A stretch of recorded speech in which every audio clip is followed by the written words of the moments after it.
बृहस्पति व्रत कथा। प्राचीन समय की बात है। एक बड़ा प्रतापी तथा दानी राजा था। वह प्रत्येक गुरुवार को व्रत रखता और पूजा करता था।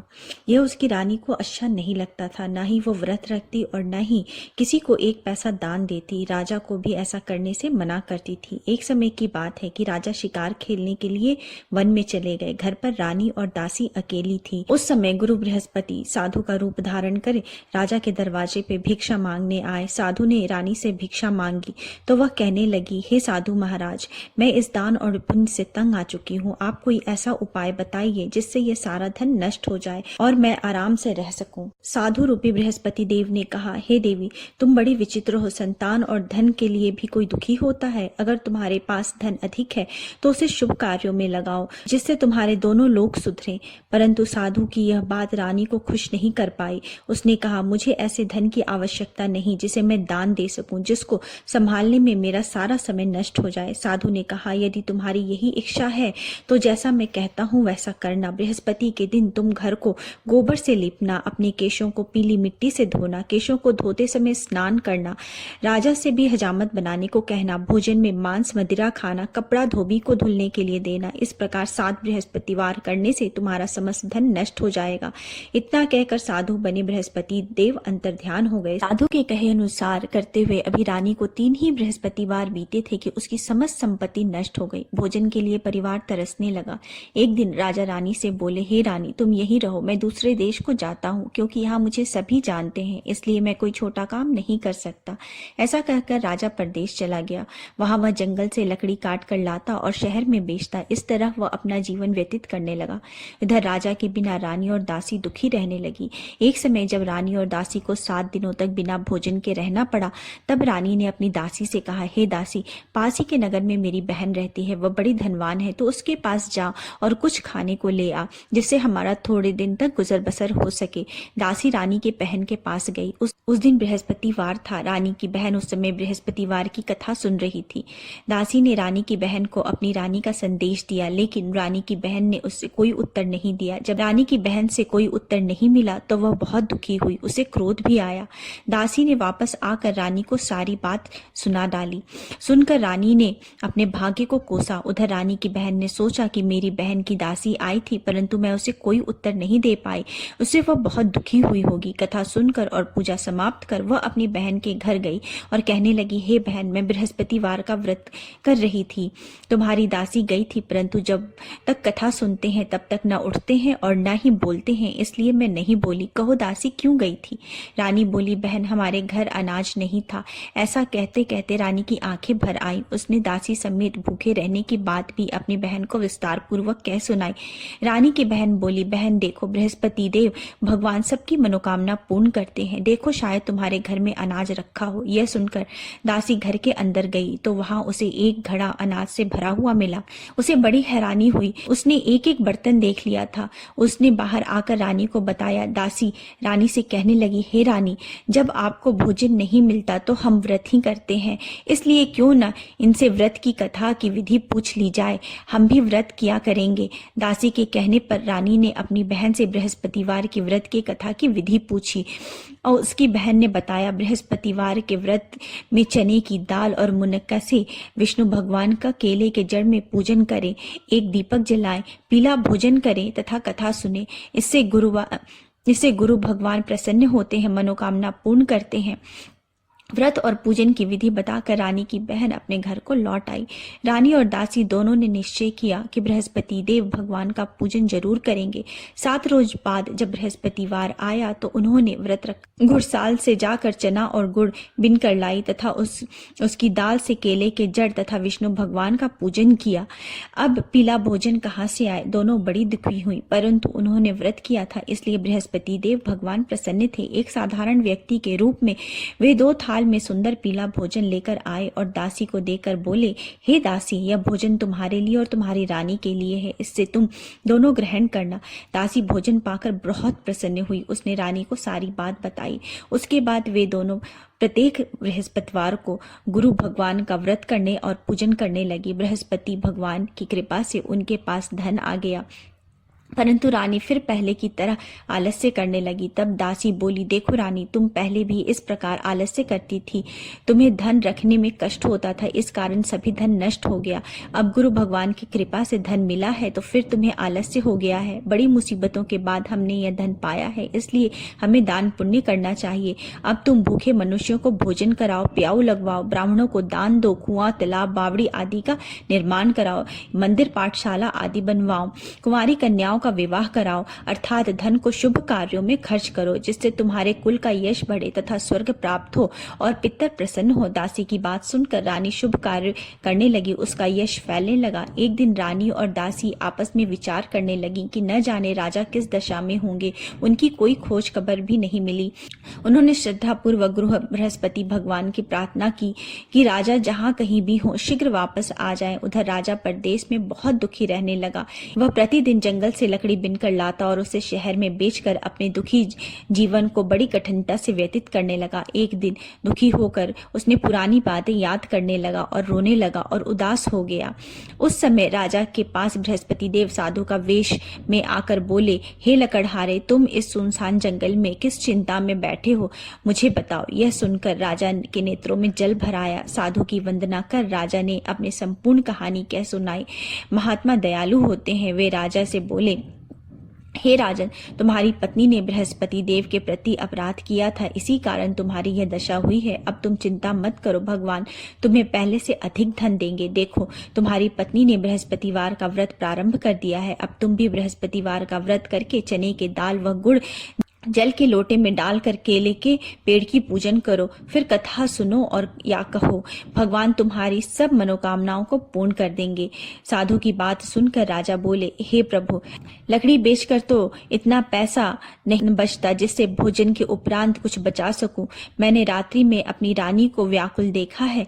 मेरे पास कोई साधन नहीं है जिससे उसका समाचार पा सकूं। फिर मैं कौन सी कहानी कहूं, यह भी मुझको मालूम नहीं। साधु ने कहा, हे राजन, मन में बृहस्पति भगवान के पूजन व्रत का निश्चय करो, वे स्वयं तुम्हारे लिए कोई राह बना देंगे। बृहस्पतिवार के दिन तुम रोजाना की तरह लकड़ियां लेकर शहर जाना। तुम्हें रोज से दुगुना धन मिलेगा, जिससे तुम भली भांति भोजन कर लोगे तथा बृहस्पतिवार की पूजा का सामान भी ला सकोगे। जो तुमने बृहस्पतिवार की कहानी के बारे में पूछा है वह इस प्रकार है। बृहस्पति देव की व्रत कथा। प्राचीन काल में एक बहुत ही निर्धन ब्राह्मण था। उसकी कोई संतान नहीं थी। वह नित्य पूजा पाठ करता था। उसकी स्त्री न स्नान करती थी और न ही किसी देवता का पूजन करती थी। इस कारण ब्राह्मण देवता बहुत दुखी रहते थे। भगवान की कृपा से ब्राह्मण के यहाँ एक कन्या उत्पन्न हुई। कन्या बड़ी होने लगी। प्रातः स्नान करके वह भगवान विष्णु का जप करती थी। बृहस्पतिवार का व्रत भी करने लगी। पूजा पाठ समाप्त कर पाठशाला जाती और अपनी मुट्ठी में जौ भर के ले जाती थी और पाठशाला के मार्ग में डालती जाती। लौटते समय वही जौ स्वर्ण के हो जाते थे और उनको बीनकर वो घर ले आती। एक दिन वह बालिका सूप में सोने के जौ को फटक कर साफ कर रही थी। तभी उसकी माँ ने देख लिया और कहा कि हे बेटी, सोने के जौ को फटकने के लिए सोने का सूप होना चाहिए। दूसरे दिन गुरुवार था। कन्या ने व्रत रखा और बृहस्पति देव से सोने के सूप देने की प्रार्थना की। बृहस्पति देव ने उसकी प्रार्थना स्वीकार कर ली। रोजाना की तरह वह कन्या जौ फैलाती हुई पाठशाला चली गई। पाठशाला से लौटते वक्त जब वह जौ बिन रही थी तो बृहस्पति देव की कृपा से उसे सोने का सूप मिला। उसे वह घर ले आई और उससे जौ साफ करने लगी, परंतु उसकी माँ का वही ढंग रहा। एक दिन की बात है, कन्या सोने के सूप में जौ साफ कर रही थी। उस समय उस नगर का राजकुमार वहां से निकला। कन्या के रूप और कार्य को देखकर वह उस पर मोहित हो गया। राजमहल में आकर वह भोजन तथा जल त्याग कर उदास होकर लेट गया। राजा को जब राजकुमार द्वारा अन्न जल त्यागने का समाचार ज्ञात हुआ तो वे मंत्रियों के साथ अपने पुत्र के पास आ पहुंचे और कारण पूछने लगे। राजकुमार ने राजा को उस लड़की के घर का पता भी बता दिया। मंत्री उस लड़की के घर गए। मंत्री ने ब्राह्मण के समक्ष राजा की ओर से निवेदन किया। कुछ दिन बाद ब्राह्मण की कन्या का विवाह राजकुमार के साथ संपन्न हुआ। कन्या के घर से जाते ही ब्राह्मण के घर में पहले की भांति गरीबी का निवास हो गया। एक दिन दुखी होकर ब्राह्मण अपनी पुत्री से मिलने गए। बेटी ने पिता की अवस्था को देखा और अपनी माँ का हाल पूछा। ब्राह्मण ने सभी हाल विस्तार पूर्वक सुनाया। कन्या ने बहुत सा धन देकर अपने पिता को विदा कर दिया, लेकिन कुछ दिन के बाद वही हाल हो गया। ब्राह्मण फिर अपनी कन्या के यहाँ गए और सभी हाल अपनी पुत्री को कह सुनाया। पुत्री बोली, हे पिताजी, आप माताजी को यहाँ लिवा लाओ, मैं उन्हें वह विधि बता दूंगी जिससे गरीबी दूर हो जाएगी। ब्राह्मण देवता अपनी स्त्री को साथ लेकर अपनी पुत्री के पास राजमहल में पहुंचे तो पुत्री ने अपनी माँ को बहुत समझाया। वो बोली, हे माँ, तुम प्रातःकाल स्नान आदि करके विष्णु भगवान का पूजन करो तो सब दरिद्रता दूर हो जाएगी। परंतु उसकी माँ ने उसकी एक भी बात नहीं मानी। वह प्रातःकाल उठकर अपनी पुत्री की बची जूठन खा लेती थी। एक दिन उसकी पुत्री को बहुत गुस्सा आया। उसने अपनी माँ को एक कोठरी में बंद कर दिया। प्रातः उसे स्नान आदि करा के पूजा पाठ करवाया तो उससे उसकी माँ की बुद्धि ठीक हो गई। इसके बाद वह नियम से पूजा पाठ करने लगी और प्रत्येक बृहस्पतिवार को व्रत भी करने लगी। इस व्रत के प्रभाव से मृत्यु के बाद वह स्वर्ग को प्राप्त हुई। वह ब्राह्मण देवता भी सुखपूर्वक इस लोक का सुख भोग करके स्वर्ग को प्राप्त हुए। इस तरह कहानी कहकर साधु बने देवता वहां से लोप हो गए। धीरे धीरे समय व्यतीत होने पर फिर बृहस्पतिवार का दिन आया। राजा जंगल से लकड़ी काट कर शहर में बेचने गया। उसे उस दिन और दिनों से अधिक धन मिला। राजा ने चना गुड़ आदि लाकर बृहस्पतिवार का व्रत किया। उस दिन से उसके सभी कलेश दूर हो गए। परंतु जब अगले गुरुवार का दिन आया तो राजा बृहस्पतिवार का व्रत करना भूल गया। इस कारण बृहस्पति भगवान नाराज हो गए। उस दिन उस नगर के राजा ने विशाल यज्ञ का आयोजन किया था तथा उसके समस्त राज्य में घोषणा करवा दी थी कि सभी मेरे घर भोजन करने आवे, किसी के घर चूल्हा ना जले।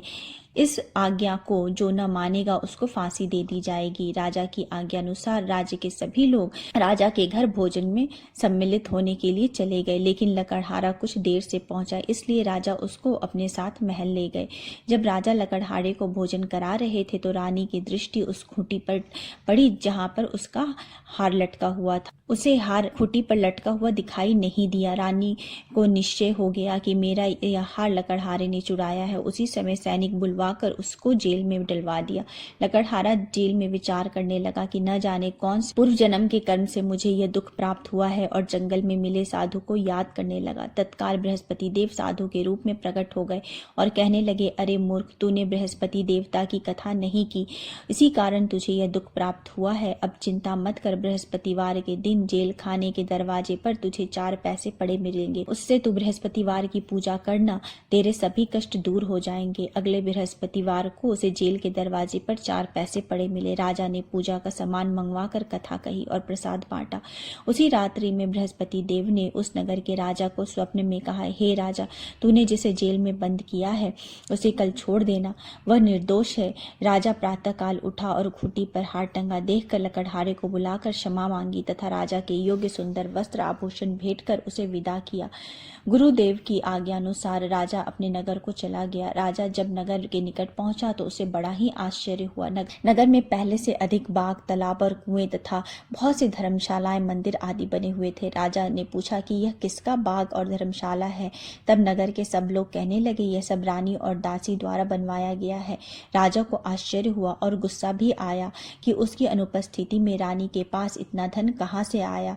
जब रानी ने यह खबर सुनी कि राजा आ रहे हैं तो उसने अपनी दासी से कहा, हे दासी, देख राजा हमको कितनी बुरी हालत में छोड़ के गए थे, वो हमारी ऐसी हालत देखकर लौट न जाएं, इसलिए तू दरवाजे पर खड़ी हो जा। रानी की आज्ञा अनुसार दासी दरवाजे पर खड़ी हो गई और जब राजा आए तो उन्हें अपने साथ महल में लिवा लाई। तब राजा ने क्रोध करके अपनी तलवार निकाली और पूछने लगा, बताओ यह धन तुम्हें कहाँ से प्राप्त हुआ। तब रानी ने सारी कथा कह सुनाई। राजा ने निश्चय किया कि मैं रोजाना दिन में 3 बार कहानी कहा करूंगा और व्रत किया करूंगा। अब हर समय राजा के दुपट्टे में चने की दाल बंधी रहती थी और दिन में 3 बार कथा किया करते थे। एक रोज राजा ने विचार किया कि चलो अपनी बहन के यहाँ हो आओ। इस तरह का निश्चय कर राजा घोड़े पर सवार हो अपनी बहन के यहाँ चल दिए। मार्ग में उन्होंने देखा कि कुछ आदमी एक मुर्दे को लिए जा रहे हैं। उन्हें रोककर राजा कहने लगा, अरे भाइयों, मेरी बृहस्पतिवार की कथा सुन लो। वे बोले, लो, हमारा तो एक आदमी मर गया है, इसको अपनी कथा की पड़ी है। परंतु कुछ आदमी बोले, अच्छा कहो, हम तुम्हारी कथा भी सुनेंगे। राजा ने दाल निकाली और कथा कहनी शुरू कर दी। जब कथा आधी हुई थी तो मुर्दा हिलने लगा और जब कथा समाप्त हुई तो राम राम करके मुर्दा उठकर खड़ा हो गया। राजा आगे बढ़ा। उसे चलते चलते शाम हो गई। आगे मार्ग में उसे एक किसान खेत में हल चलाता मिला। राजा ने उससे कथा सुनने का आग्रह किया, लेकिन लेकिन वो नहीं माना। राजा आगे चल दिया। राजा के हटते ही बैल पछाड़ खाकर गिर गए तथा किसान के पेट में बहुत जोर से दर्द होने लगा। उसी समय किसान की माँ रोटी लेकर आई। उसने यह सब देखा तो अपने पुत्र से सब हाल पूछा। बेटे ने सभी हाल कह बताया। बुढ़िया दौड़े दौड़े उस घुड़सवार के पास पहुंची और उससे बोली, मैं तेरी कथा सुनूंगी, तू अपनी कथा मेरे खेत में चलकर कहना।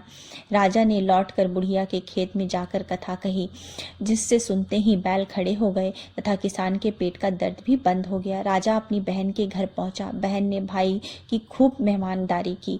दूसरे रोज प्रातःकाल राजा जागा तो वह देखने लगा कि सब लोग भोजन कर रहे हैं। राजा ने अपनी बहन से जब पूछा, कोई ऐसा मनुष्य है जिसे भोजन नहीं किया हो तो मेरे बृहस्पति भगवान की कथा सुन ले। बहन बोली, हे भैया, यह देश ऐसा ही है, यहाँ सब लोग पहले भोजन करते हैं, बाद में कोई अन्य काम करते हैं।